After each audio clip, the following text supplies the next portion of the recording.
விருச்சிக ராசி மற்றும் லக்னக்காரர்களுக்கு இந்த ஆகஸ்ட் மாத பலன்கள் எப்படி இருக்கு? கடந்த 2 மாசமா நல்லா இருந்திருக்கும். இந்த மாதம் மட்டும் எப்படி இருக்கு? லக்னாதிபதி 6 போய் 8ல உட்காந்துட்டாங்க. ஃபர்ஸ்ட் இதை பார்ப்போம். நம்ம லக்னாதிபதி 8ல உட்காந்துட்டாரு. உடம்பு அப்படின்னு சொல்லக்கூடிய விஷயங்கள், தலை பாரமா இருக்கிறது, தலைவலிக்கிறது, தேவையில்லாத டென்ஷன், ஸ்ட்ரெஸ். 8 அழகா போய் 6 8ஆம் இடத்துல உட்காரு. 6 8 அப்படின்னாலே கண்டிப்பா ஆக்சிடென்ட். ஏதாவது ஒரு வகையில ஆக்சிடென்ட். வண்டியில போனா இல்ல வேலை செய்யும்போது ஏதாவது ஒரு சின்ன சின்ன அடிகள் படும்.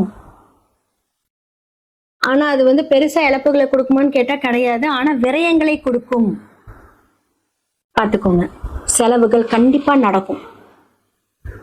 கண்டிப்பா இந்த காலகட்டத்துல வீடு மாத்திருப்பீங்க, வாகனங்கள் வாங்கியிருப்பீங்க. ஆல்ரெடி நான் சொல்லியிருப்பேன். அதன் மூலியமாக ப்ராப்ளம். ஸோ தாய் மாமன் மூலியமாக பிரச்சனை. வேலையில இருக்கீங்க அப்படின்னா வேலையில உங்களுடைய ஹையர் அஃபீஷியல்ஸ்னால ப்ராப்ளம். உங்களுடைய கெரியர்ல பாத்தீங்க அப்படின்னா இந்த காலகட்டத்தில் கொஞ்சம் ஸ்ட்ரெஸ். இப்போ நிறைய பேர் ஒர்க் அட் ஹோம் அப்படிங்கிற ஒரு இண்டஸ்ட்ரியில நீங்க ஒர்க் பண்ணிட்டு இருப்பீங்க இல்லையா? நிறைய பேர் ஒர்க் அட் ஹோம். அப்போ ஸ்ட்ரெஸ் 6 8 சம்மந்தப்படுது. கொஞ்சம் ஜாக்கிரதையா இருங்க. ஸோ 6 8 சம்மந்தப்பட்டாலே இந்த மாதத்துல ரொம்ப ரொம்ப கவனம் தேவை. முன்னாடி இப்ப ஒரு கிரகம் மாறுது அப்படின்னா அதுக்கு அந்த டிரான்சிட் முன்னாடி இந்த வேலையை செய்திருவார். இப்போ டிராவல் பண்ணும்போது படி பார்த்து, ஏன்னா செவ்வாய்ங்கிறது பாத்தீங்கன்னா ஏறுறது இறங்குறது, ஏறுறது மலை ஏறுறது. அப்ப இந்த டைம் எல்லாம் ஊட்டி கொடைக்கானல் இந்த மாதிரி டூர்ல போனா நோ சான்ஸே இல்லை, வேண்டவே வேண்டாம். ஓகே. இப்போ இப்போ ஃபார் எக்ஸாம்பிள் செவ்வாய் அப்படிங்கிறது ஒரு முருகர் அப்படின்ற ஒரு கடவுள், வாராகியம்மன், லக்ஷ்மி நரசிம்மர், இதெல்லாம் செவ்வாயை குறிக்கும். விருச்சிக லக்னத்துக்கு இந்த டைம்ல இவங்களால கும்பலாமான்னு கேட்டா வேண்டாம். இந்த மாதம் சுய ஜாதகத்துல அந்த தசாநாயகனை பொறுத்து நம்ம சொல்லலாம். இவங்களாம் கொஞ்சம் அன்ஃபேவரா இருப்பாங்க. சில பேருக்கு இவங்கெல்லாம் ரொம்ப பிடிச்சமான ஒரு கடவுளா இருப்பாங்க. என்ன இப்படி சொல்றீங்கன்னு கேட்பீங்க. இதெல்லாமே உண்மைதான்.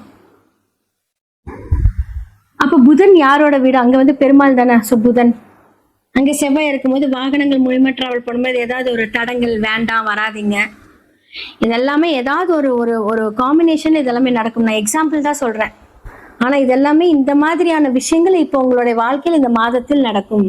செவ்வாய் மாறுறதுக்கு முன்னாடி அதோட இம்பாக்ட கொடுத்துருவாரு. அப்ப 8க்குரியவர் 6க்குரியவர் 8ஆம் இடத்துல இருக்காரு. 8க்குரியவர் எங்க இருக்கிறார்? 9ஆம் இடம். 9ஆம் இடம் விருச்சிக லக்னத்துக்கு பாதகாதிபதி. அதைத்தான் நான் சொன்னேன். எக்ஸாம்பிள் பெருமாள் சொன்னதே அதுக்குதான்.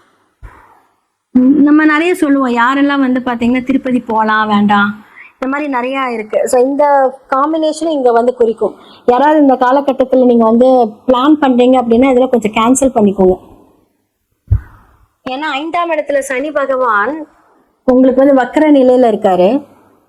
ஸோ 3 4க்குரியவர் வக்கரமா இருக்கிறதுனால 3ஆம் இடம் அப்படிங்கிறது உங்களுடைய ஷோல்டர், தோள்பட்டை, இதெல்லாம் கொஞ்சம் பெயினா இருக்கும். அதே மாதிரி பாத்தீங்கன்னா சூரியன் அப்படிங்கிறது எலும்பு, அதுவுமே 9ஆம் இடத்துல போய் உட்காந்துட்டாரு. அப்ப எலும்பு பிரச்சனை, முட்டி வலி, அந்த எலும்பு சார்ந்த ஒரு பிரச்சனைகள் ஏதாவது நீங்க சந்திச்சுட்டு இருப்பீங்க. ஏதாவது முட்டியில் அடிபடுறது உங்களோட ஜாதகத்துல எப்படி இருக்கோ அதற்கான ஒரு காம்பினேஷன் சொல்றேன். இப்போ பொது பலன்களோட இணைந்து சொல்றேன். அப்போ உங்களோட 2 அப்படின்னு சொல்லக்கூடிய குரு, 5 அப்படின்னு சொல்லக்கூடிய குரு இப்போ உங்களுடைய 9ஆம் வீட்டுல இருக்கிறார். விருச்சிக லக்னத்துக்கு ராசிக்கு 9 பாதகாதிபதி. ஸோ அந்த பாதக ஸ்தானத்தில் குரு அமரும் போது, இப்ப குரு அப்படிங்கிறது ஒரு ஆன்மீக டிராவல் எடுத்துக்கலாம், தந்தை ஸ்தானத்தையும் எடுத்துக்கலாம், அதிர்ஷ்டத்தையும் எடுத்துக்கலாம். அந்த இடத்துல இருக்கும்போது என்ன அப்படின்னா ஏதாவது ஒரு தடை, தாமதம், தடங்கள். அப்ப லக்னாதிபதி 8ஆம் இடத்துல இருக்கும்போது என்ன ஆகும் அப்படின்னா சொத்து ரீதியான பிரச்சனைகள், இட ரீதியான பிரச்சனைகள், டிராவலிங் மட்டுமே கிடையாது. அப்ப வேலையில அபிஷியல்ஸ் கொடுக்கக்கூடிய பிரச்சனைகள், குழந்தைகள் நல்லா படிச்சுட்டு இருந்திருப்பாங்க, திடீர்னு பார்த்தா கோக்குமாக்கா ஏதாவது ஒரு வேலையை செஞ்சு உங்களுக்கு ஒரு பிரச்சனை கொடுப்பாங்க. 4ஆம் இடத்துல பாத்தீங்கன்னா ராகு இருக்கிறாரு. 10ஆம் இடத்துல கேது இருக்கிறாரு. அப்போ உங்களுடைய 7 12 சொல்லக்கூடிய சுக்கிரன் எங்க 11ஆம் இடத்துல போய் நீசமாயிட்டாரு. அப்ப கணவருக்கு ஏதாவது ஒரு செலவு, உங்களுடைய பார்ட்னர் மூலியமாக ஒரு விரயம், கணவர் மூலியமாக ஒரு விரயம், இதெல்லாமே இந்த காலகட்டத்தில் நடக்கும். யார் வீட்டுல வரையும் புதனோட வீட்டுல இருந்தாங்க, புதன் எங்க இருக்கிறாரு, பாதகாதிபதி வீட்டுல. எல்லா கனெக்ஷனும் நீங்க வந்து போட்டு பாத்தீங்கன்னா இந்த காலகட்டத்துல வந்து கொஞ்சம் கஷ்டம். இந்த மாதத்துல யார் சொல்ற பேச்சு கேட்காதீங்க, அதுதான் விஷயம். உங்களுக்கு நீங்களே ஒரு பிரச்சனை அப்படின்னு சொல்றீங்கன்னா, லக்னாதிபதி 8ல இருக்கும்போது என்ன ஆகும் அப்படின்னா தான் எடுக்கக்கூடிய விஷயங்கள். ஓகே, இதுல இருந்து ஒரு சின்ன விஷயம்னா இது விச்சகம் கொஞ்சம் பாதிக்கப்பட்டிருக்கனால சொல்றேன். 8 அப்படின்னு சொல்லக்கூடியது வந்து ஆம்புலன்ஸ் டிரைவர். 8 அப்படின்னு சொல்றது வந்து பாத்தீங்கன்னா துப்புரவு தொழிலாளர்கள். சரி, இவங்களுக்கெல்லாம் கொஞ்சம் ஹெல்ப் பண்ணுங்க. சரி, அப்போ 9ஆம் இடமும் பாதகஸ்தானம் தானே, அது எப்படி நம்ம ரிலேட் பண்ணலாம் அப்படின்னா கோவில்ல வேலை செய்யறாங்க பாத்தீங்களா, கிளீன் பண்றவங்க, அவங்களுக்கெல்லாம் உதவி பண்ணுங்க, ரொம்ப நல்லா இருப்பீங்க. இதுல இருந்து கொஞ்சம் வெளியே வந்துடலாம். அப்போ உங்க சுய ஜாதகத்துல ஒருவேளை வந்து உங்களுக்கு செவ்வாய் தசை நடக்குதுன்னு வச்சுக்கோங்களேன், அவர் இப்ப 8ல உட்கார்ந்தாரு அப்படின்னா லக்னாதிபதியே வந்து ப்ராப்ளம். அப்ப வந்து தசாநாயகனே ப்ராப்ளம் இருக்கும்போது இந்த காலகட்டத்துல ரொம்ப ஸ்ட்ராங்கா இருக்கிறோம். என்னடா இது அர்த்தாசிரம சமனி விலகி நம்ம நல்லா இருப்போம் தான் நினைச்சேன் அப்படின்னா அப்படி கிடையாது. சோ ஒவ்வொருத்தரோட சுய ஜாதகம் மட்டும்தான் உங்களுக்கு வந்து என்னென்ன நடக்கும் நடக்காது அப்படிங்கறத பிளான் பண்ணும். அதை கன்ஃபார்ம் பண்றது கோச்சாரங்கள் தான். போன மாசம் வரைக்கும் நான் நல்லா இருந்தேன், இந்த மாசம் நானே வந்து கொஞ்சம் கன்ஃபியூஷன்ல இருக்கேன், மைண்ட் கொஞ்சம் ஸ்ட்ரெஸ்ஸா இருக்கு அப்படின்னு நீங்களே சொல்லுவீங்க. அப்ப இந்த காலகட்டத்தில் என்ன பண்ணும் அப்படின்னா டிராவல் பண்ண வைக்க, டிராவல்லையும் பிரச்சனை. அதைத்தான் நான் சொல்றேன், எங்கேயுமே வந்து நான் ஸ்ட்ரெஸ்ஸை ரிலீஸ் பண்றேன், எனக்கு வந்து பிரச்சனையா இருக்கு, வெளியே போனா நான் நல்லா இருக்கேன்னு சொன்னா 2 பிரச்சனை அங்க ரெடியா இருக்கும். முடிஞ்ச அளவுக்கு வந்து வீட்டிலே இருங்க, அமைதியா இருங்க, அவ்வளவுதான் விஷயம். புதுசா தொழில் தொடங்குறீங்க அப்படின்னா கடன் அப்படிங்கிற விஷயம் 8ஆம் இடம், அது வந்து இயங்க வைக்கும், வேண்டாம்.